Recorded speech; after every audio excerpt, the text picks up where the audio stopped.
भी कोई भी ऐसी चीज़ कर रहे हैं जिसको आप सिद्ध करना चाहते हैं।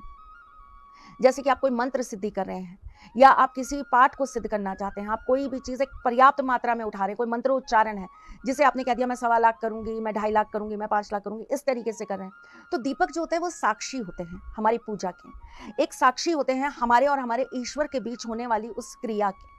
तो उन दीपक को साक्षी रखने के लिए उनकी अपनी एक विशेषता होनी बहुत ज़रूरी है।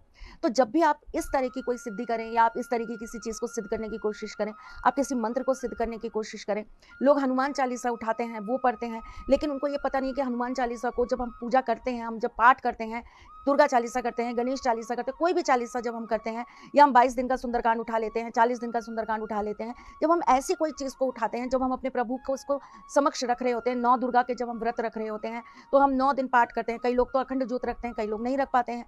तो जब आप ऐसी कोई पूजा कर रहे हैं या जब आप ऐसी कोई चीज़ करने के लिए आप कार्य कर रहे हैं, किसी मंत्र को सिद्ध कर रहे हैं, किसी पाठ को सिद्ध कर रहे हैं, तब आपको अपने दीपक के ऊपर हमेशा 5 बिंदियाँ, 5 तिलक आपको रोली के ज़रूर लगा देने चाहिए।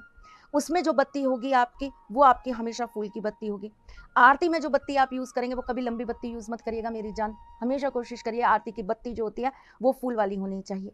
छोटी-छोटी बातें हैं, कुछ रह गई हों तो कमेंट करिएगा, मैं अगली बार ज़रूर आपको बताऊँगी। अब आपको विशेष चीज़ बताती हूँ कि पूजा में बची हुई बत्तियों का क्या करना चाहिए। कुछ लोग क्या करते हैं, एक साथ उसे फ़ोल्ड करते हैं, एक साथ इकट्ठा कर लेते हैं, जाके जमुना जी में, गंगा जी में बहा देते हैं। कुछ लोग क्या करते हैं, जाकर पीपल के नीचे रखाते हैं। कुछ लोग क्या करते हैं, गड्ढे के अंदर दबा देते हैं। वैसे तो ये बहुत अच्छी चीज़ है कि आप गड्ढे के अंदर दबाएँ, लेकिन अगर आप ये सब कुछ भी करते हैं ना, तो आप ये उपाय भी करके देखिएगा। हमारे जीवन के अंदर हमारे 9 ग्रहों का बहुत प्रमुख रोल होता है। हमारे 9 ग्रह हमारे जीवन में आए दिन किसी न किसी तरीके से हमें शुभ और अशुभ फल देते रहते हैं। इनसे हमेशा बच के रहने के लिए या इनकी हमेशा आशीर्वाद की प्राप्ति के लिए हमें कुछ उपाय अपने घर में सीधे तरीके से कर लेना चाहिए। आप हर महीने की अमावस से ये कार्य चालू करिए, अपने घर की बत्तियों को संजोना चालू करिए, मतलब रखना चालू करिए। और आप पूर्णिमा के दिन आप ये सारी की सारी जो बत्तियाँ आपकी इकट्ठी हुई हैं ना, इन्हें आप एक साथ इकट्ठा कर लीजिए और उसे आप गाय के कंडे के ऊपर रखकर थोड़ा-सा घी, थोड़ा-सा कपूर डालकर जला लीजिए।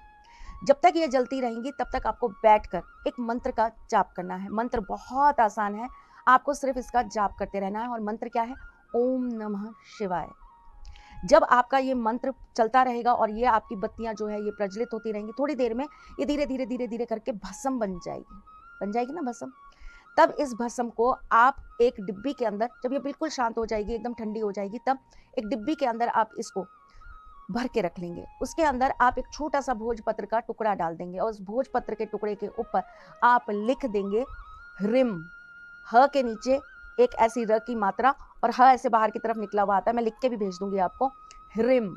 इसको आप इसके अंदर डाल के रख देंगे। अब आप जब भी कोई ज़रूरी काम के लिए जाएँ, इस भस्म को लगा के चले जाएँ। घर में किसी को नज़र लग जाए, उसको आप ये भस्म लगा दें। अगर आपका प्यार आपसे दूर है, तो नित्य नियम से अपने मोबाइल के ऊपर ही उसकी फ़ोटो पर ये तिलक लगा दें। अगर आपके पति आपकी बात नहीं मान रहे हैं, तो अपने हाथ से अपनी मध्य उँगली से उनके मस्तिष्क पे इस भस्म को लगा दें। आपके घर में बड़े बुजुर्गों की तबीयत बहुत ज़्यादा खराब रहती है, तो आप उनको नियमित रूप से उनके कंठ पर, उनके मस्तिष्क पर ये तिलक लगा दें। अब दूसरी चीज़, अमावस से आपने चीज़ें इकट्ठी करनी चालू करी, बत्ती इकट्ठी चालू करी, अब वो आपकी पूर्णिमा पे आपने भस्म बना ली। अब आप क्या करेंगे? पूर्णिमा से अमावस तक फिर वो बत्तियाँ आप इकट्ठी करेंगे। 15 दिन की आपकी बत्तियाँ इकट्ठी हो गई। अब आप क्या करेंगे? अमावस वाले दिन आप पुनः इसी क्रिया के साथ उस भस्म को तैयार कर लेंगे। सुबह के समय करिएगा ये कार्य और शाम को जाकर इस पूरी भस्म को आपको एक लोटे में डालकर पीपल के पेड़ पर चढ़ाना है। ध्यान रखिएगा, छोटी-छोटी चीज़ें होती हैं।